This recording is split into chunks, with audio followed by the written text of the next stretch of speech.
Kami diberkati oleh pujian, terlebih lagi kami diberkati oleh firman yang akan disampaikan oleh hamba-Mu Pak Guttom Tuhan. Pakai lidah mulut urapi dengan urapan baru Tuhan, agar firman sungguh menjadi berkat bagi kami semua Tuhan. Terpujilah Tuhan selamanya. Di dalam nama Yesus kami akan buka fellowship malam ini. Haleluya, amin. Ya, ku masuk di gerbangnya.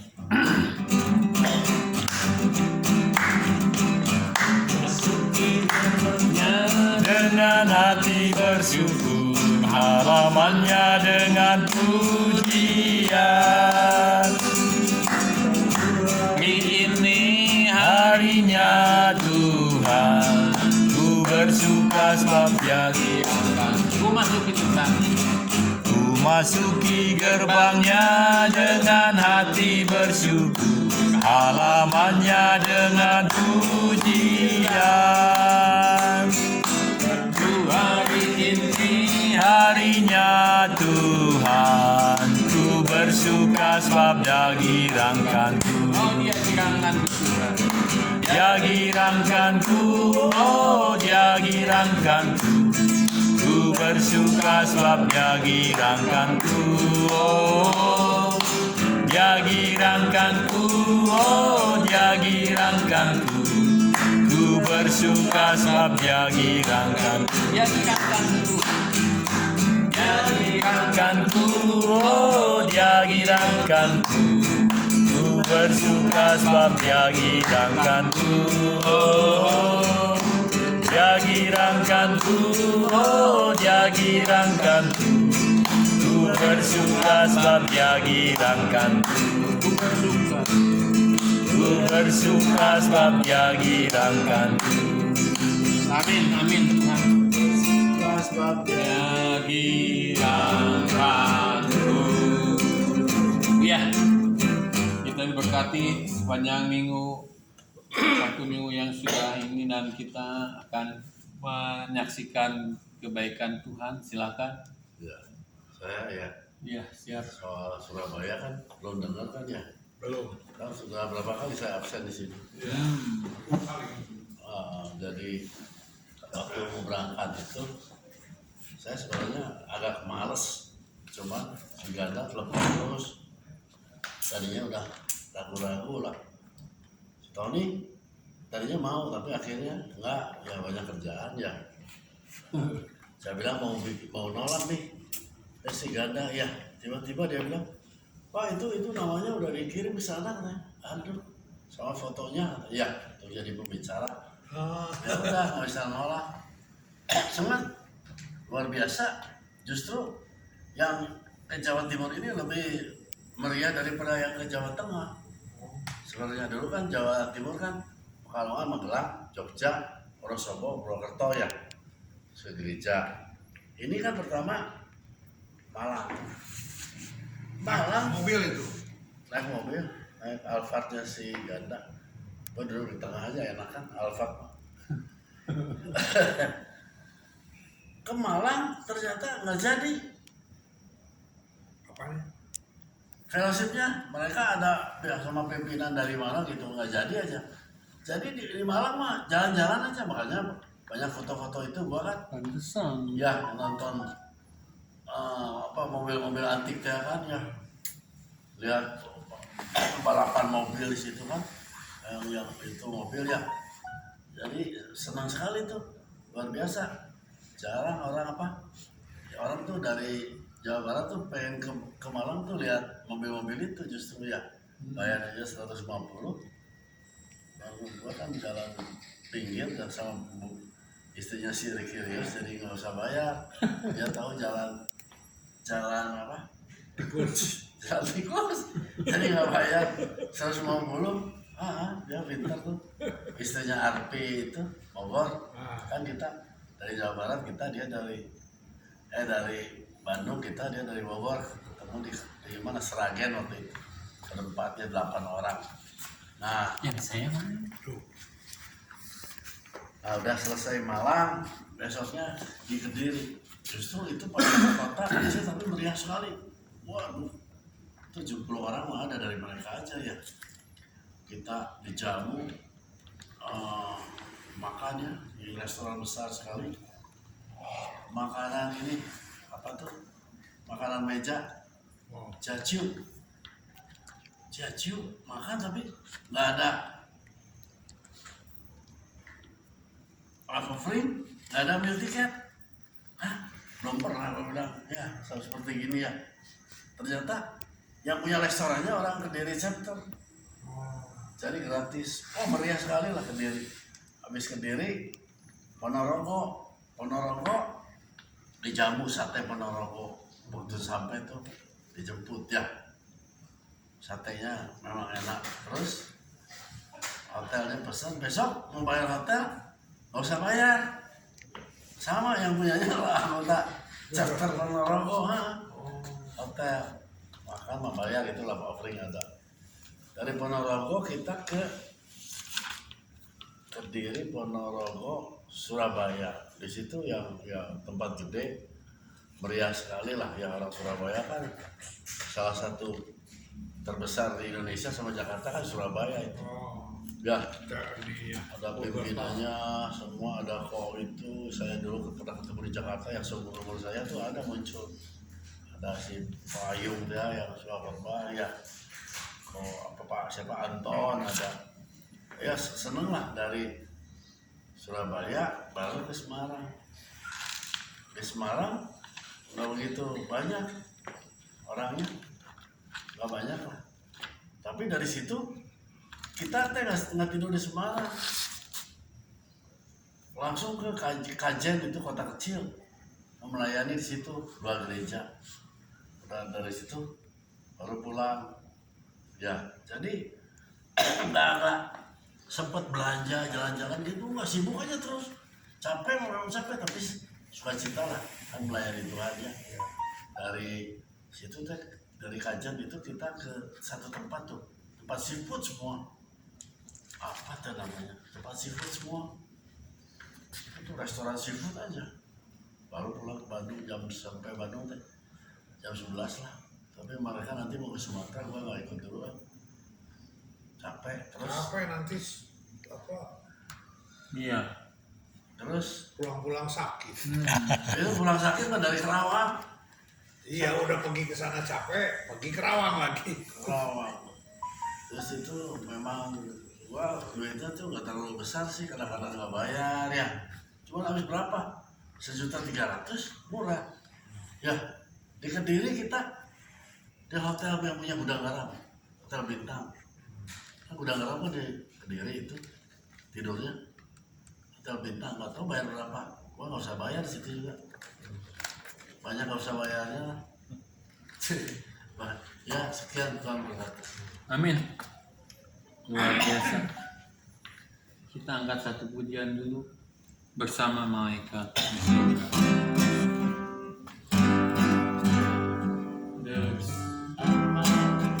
malaikat di surga nyanyi.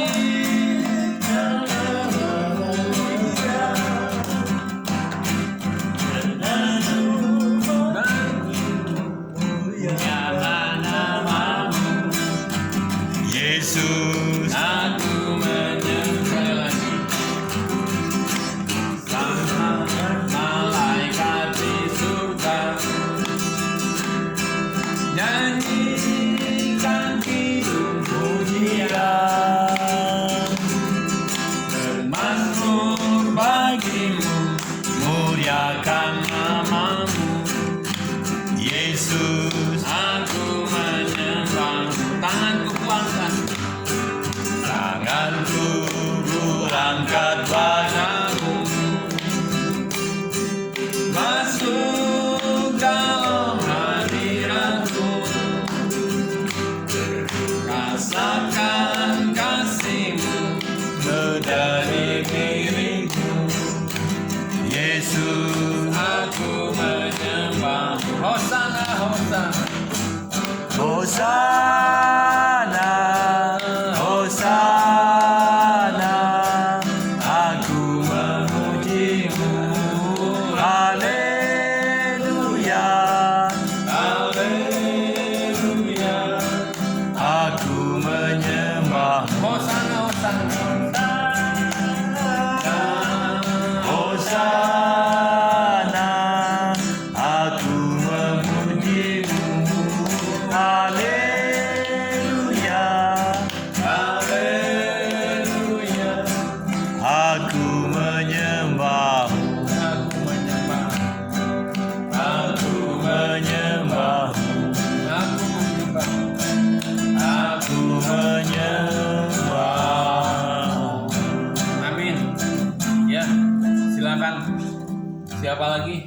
aja. Ini baca ya, Iya. renungan hidup. Dalam waktu 2 tahun 5 bulan, Tuhan izinkan COVID-19 datang. Sehingga kesulitan menimpa kita dan memaksa kita untuk melepaskan semua kesenangan, kebanggaan, dan agenda pribadi kita.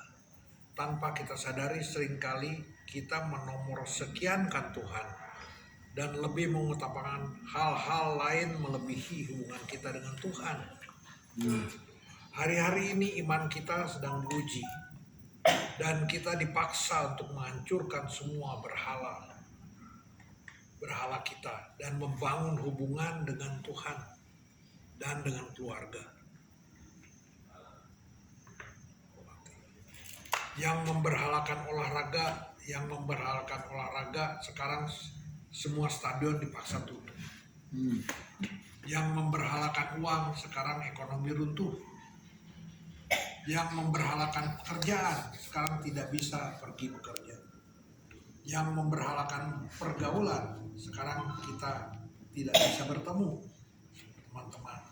Yang memberhalakan pengetahuan dan kepintaran sekarang seolah-olah sekolah-sekolah dan kampus tutup. Yang memberhalakan makan minum sekarang kafe dan restoran tutup. Ini kelihatan waktu masih lagi ramai. Yang memberhalakan pesta-pesta sekarang kumpul-kumpul dilarang. Yang memberhalakan jalan-jalan atau liburan sekarang mall, tempat-tempat wisata tutup dan penerbangan cancel.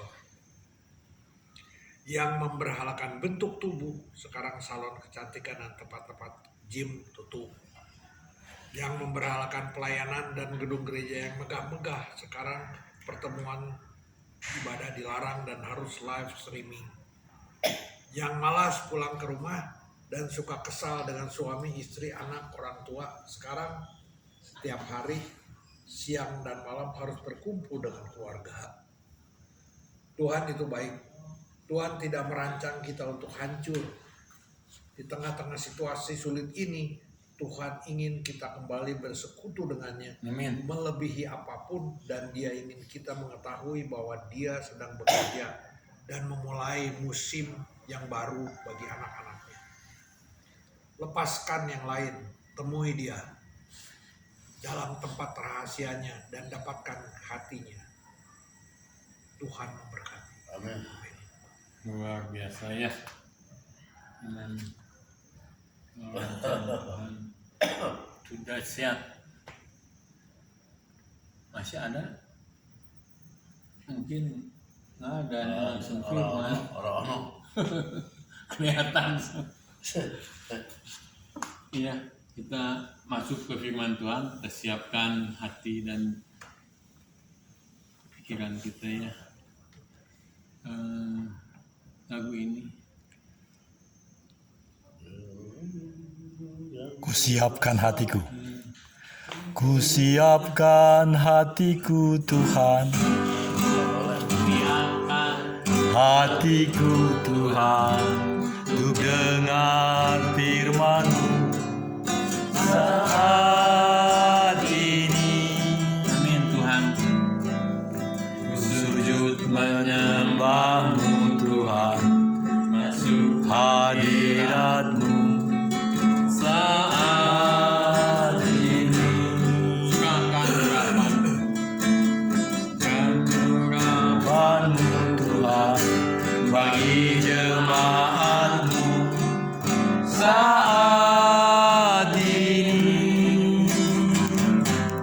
Kusiapkan hatiku Tuhan, untuk dengar firman-Mu. Firman-Mu Tuhan,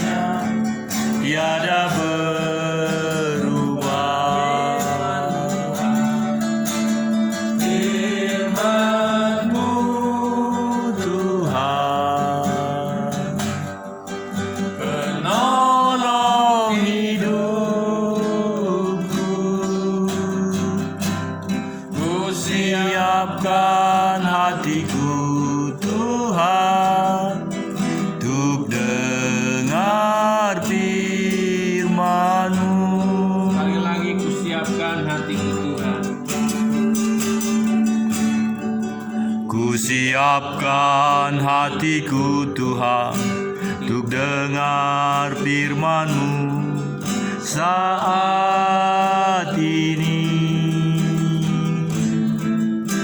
Sujud Bamu Tuhan, masuk hadirat-Mu saat ini. Curahkan urapan-Mu Tuhan bagi jemaat-Mu saat ini.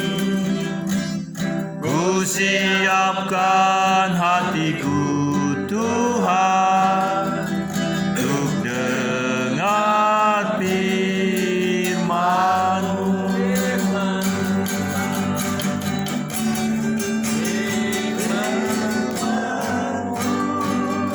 Tuhan, tiada berubah, dahulu sekarang selama-lamanya tiada berubah.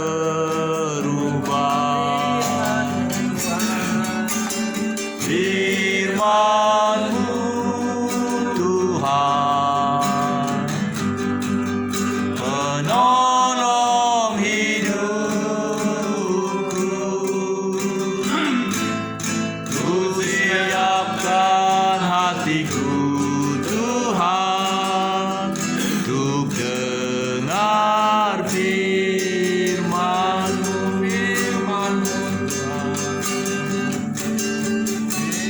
Firman-Mu Tuhan, tiada berubah, dahulu sekarang selama-lamanya tiada berubah.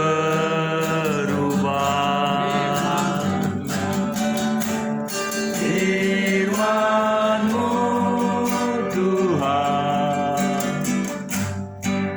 penolong hidupku. Ku siapkan hatiku Tuhan dengar firman-Mu. Ku siapkan hatiku Tuhan dengar firman. hatiku telah siap Tuhan.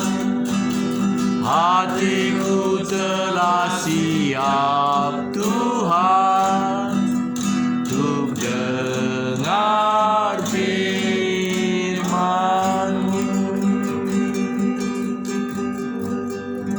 Haleluya, silakan. Haleluya. Terima kasih Allah Bapa. Haleluya. Terima kasih atas kebaikan-Mu. Amin. Terima kasih atas penyertaan-Mu pada sore hari yang indah ini ya Tuhan. Kami sudah siap untuk mendengarkan firman-Mu Tuhan. Firman-Mu yang menguatkan dan membangun di dalam kehidupan kami. Itu satu hal yang kami ketahui yang pasti Tuhan. Karena kami tahu tanpa firman-Mu di dalam kehidupan kami, hati kami gersang.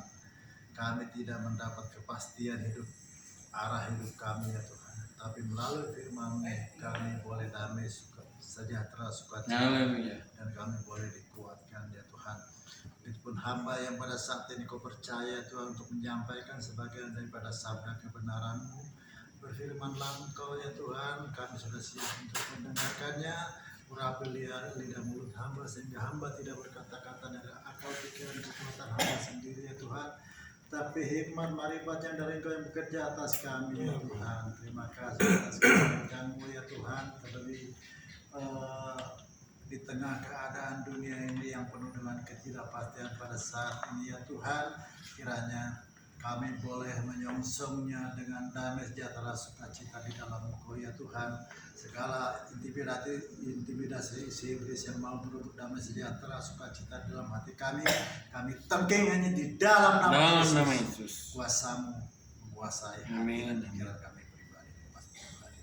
Berfirmanlah Engkau ya Tuhan, kami tak siap untuk mendengarkannya. Haleluya. Amin. Amin. Tuhan,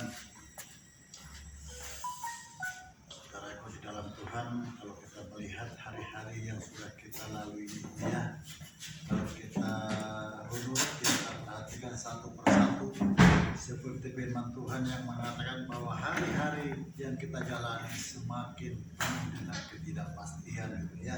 Hari-hari semakin jahat selalu sukacita, tapi satu hal yang menjadi penghibur dan sukacita di dalam kehidupan kita, di dalam kemelut yang terjadi di tengah-tengah keberadaan dunia ini, kita hanya mengandalkan Tuhan saja. Di dalam dunia ini banyak hal-hal yang bergejolak, kejahatan di mana-mana, bahkan kalau kita bicara tentang perekonomian, banyak hal-hal yang semakin menanjak, meningkat harga-harga barang-barang kebutuhan,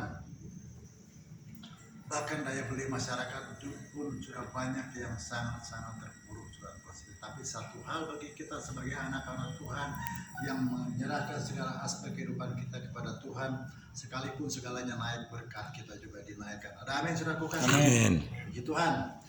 Firman Tuhan kita saat ini adalah Allah mau menolong mereka yang mau menolong dirinya.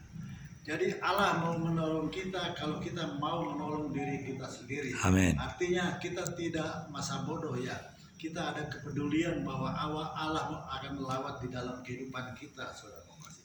Kita akan lihat, akan baca di dalam Kejadian 25 ayat 18 sampai 34, demikian firman Tuhan. Mereka itu mendiami daerah dari Hawilah sampai Syur yang letaknya di sebelah timur Mesir ke arah Asyur. Mereka menetap berhadapan dengan semua saudara mereka. Kita akan mengenalkan cerita tentang keturunan Esau dan Yakub.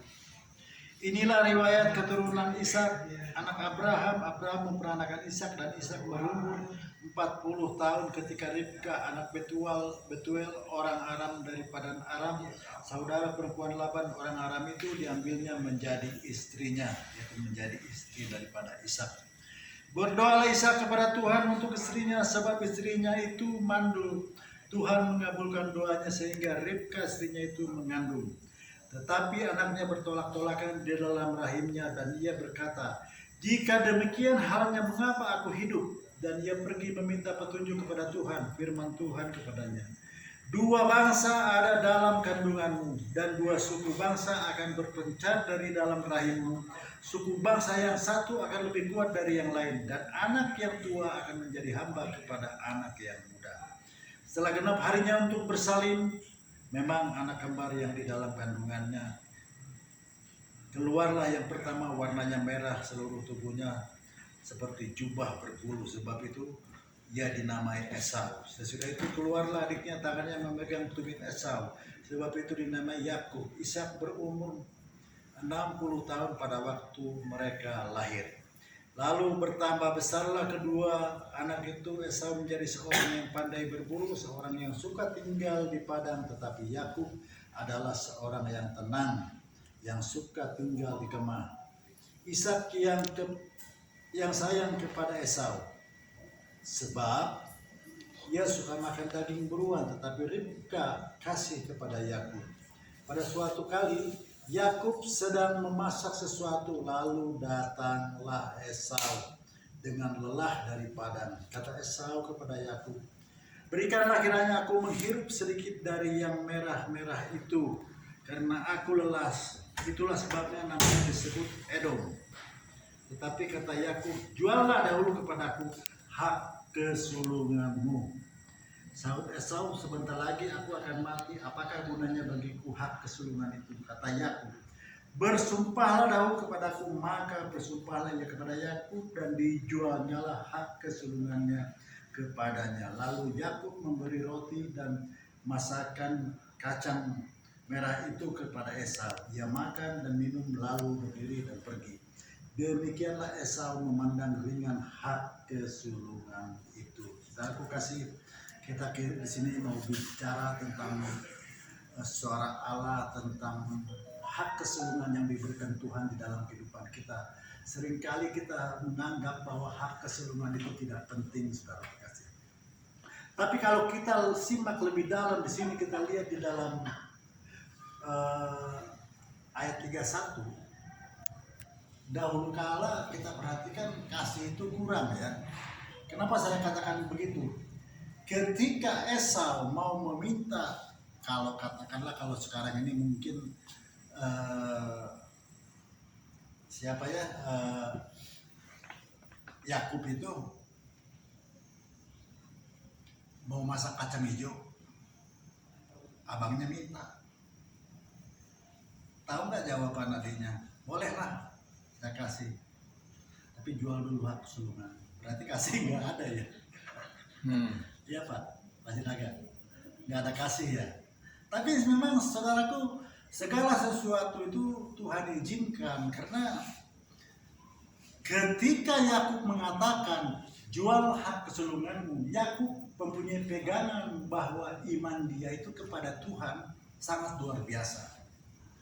Yakub tahu ketika dia memegang tampuk hak kesulungan, dia akan mendapatkan berkat yang luar biasa. Tapi Esau sebagai anak laki-laki yang paling besar tidak menghargai, tidak menghormati, tidak mengerti apa yang dimaksud dengan hak kesulungan. Makanya ketika tapi Yakub, jualah dahulu kepadaku hak kesulungan, kata Yakub, jualah dahulu kepadaku hak kesulunganmu. Saud Esau, sebentar lagi aku akan mati, katanya. Boro-boro mikirin itu, kasihkanlah dulu kacang masakanmu itu, kira-kira begitulah ya. Jadi dalam hal ini saudara kasih di sini menunjukkan betapa Esau itu sangat menggampangkan, meringankan tentang hak kesulungan, saudara kasih. Hak kesulungan bicara juga tentang iman, saudara kasih. Seringkali kita mengabaikan tentang iman, tentang kuasa doa di dalam kehidupan kita, saudara kasih. Ketika Tuhan melayakan kita, ketika kita memohon doa kita, seringkali yang datang, yang muncul dari mulut kita adalah memegahkan diri. Wah, saya mendoakan orang di sana. Setelah saya doakan, sembuh. Yang muncul bukan Tuhannya, saudara kasih. Yang muncul adalah yang akunya. Seringkali terjadi dalam pelayanan kita kayak gitu. Ini jadi pelajaran bagi kita, saudara kasih. Karena ketika kita simak, kita ikuti, kita runuti satu persatu perjalanan hidup kita, banyak hal-hal yang tidak selaras, tidak cocok dengan kehendak Allah di dalam kehidupan kita, saudara kasih. Oleh karena itu, ada firman Tuhan yang mengatakan, ketika kita membaca tentang kebenaran firman Tuhan, di situ dikatakan, renungkanlah firman itu siang dan malam supaya itu berbuah, saudara kasih, supaya kita jangan salah kaprah gitu ya. Puji Tuhan. Kita akan lihat selanjutnya di sini dikatakan, kita akan melihat salah satu contoh, saudara kasih. Allah itu maha kasih, namun orang sering bertanya, maukah Allah menolong manusia mengatasi problem hidupnya? Pertanyaan di atas sering dilontarkan orang yang kurang percaya, yang pada dasarnya tidak mempercayai kekuasaan dan kasih-Nya yang berlimpah. Betapa Allah mengasihi dan ingin menolong manusia dari kemelut yang dihadapinya. Tetapi hal itu seringkali menjadi mandek, tidak terjadi di dalam kehidupan kita. Karena seringkali hati kita dibutakan, hati kita dikeraskan, saudara kasih. Telah diungkapkan dalam Yesaya 59 ayat 1 yang berbunyi, sesungguhnya tangan Tuhan tidak kurang panjang untuk menyelamatkan. Tangan Tuhan tidak kurang panjang untuk menyelamatkan. Dan pendengarannya tidak kurang tajam untuk mendengar. Namun, banyak orang Kristen tidak mengalami kuasa Allah, kuasa lawatan Allah di dalam kehidupan kita, saudara kasih. Karena apa? Karena kita mengeraskan hati kita, saudara kasih. Kadang-kadang apa yang menjadi ungkapan, apa yang menjadi penyampaian hamba Tuhan kepada kita, kita anggap itu semuanya angin berlalu, saudara kasih. Bahkan mungkin Orang yang pergi ke gereja pun tidak jaminan kalau hatinya itu ada untuk Tuhan.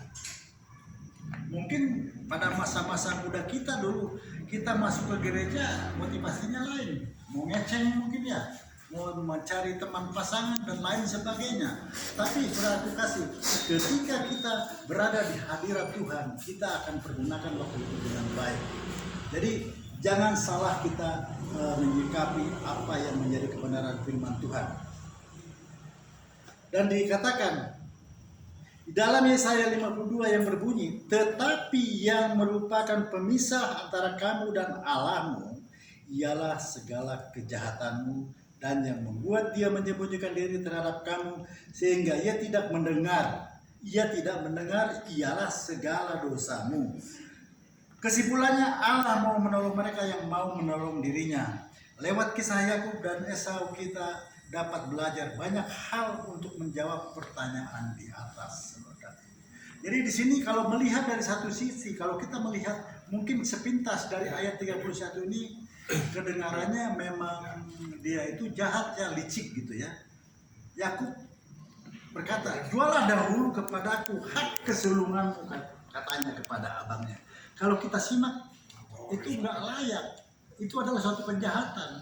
Tapi yang perlu kita dalami di sini, ketika dia mengatakan jualah hak kesulunganmu, Yakub punya keyakinan bahwa dengan imannya untuk mendapatkan hak kesulungan, ketika dia menetapkan suatu ketetapan atau langkah yang sesuai dengan kehendak Allah, dia akan mendapatkan. Itulah yang ada dalam hati Yakub. Makanya Allah sangat berkenan kepada Yakub. Dan yang terjadi memang sangat terbukti. Siapa aja lo pisahin dulu ya. Yakub akhirnya tidak mendapatkan berkat dari akhir kehidupan daripada ayahnya pada saat itu ya. Tapi yang mendapatkan Esau tidak mendapatkan berkat itu, tapi Yakub yang mendapatkan, yaitu adiknya, saudara.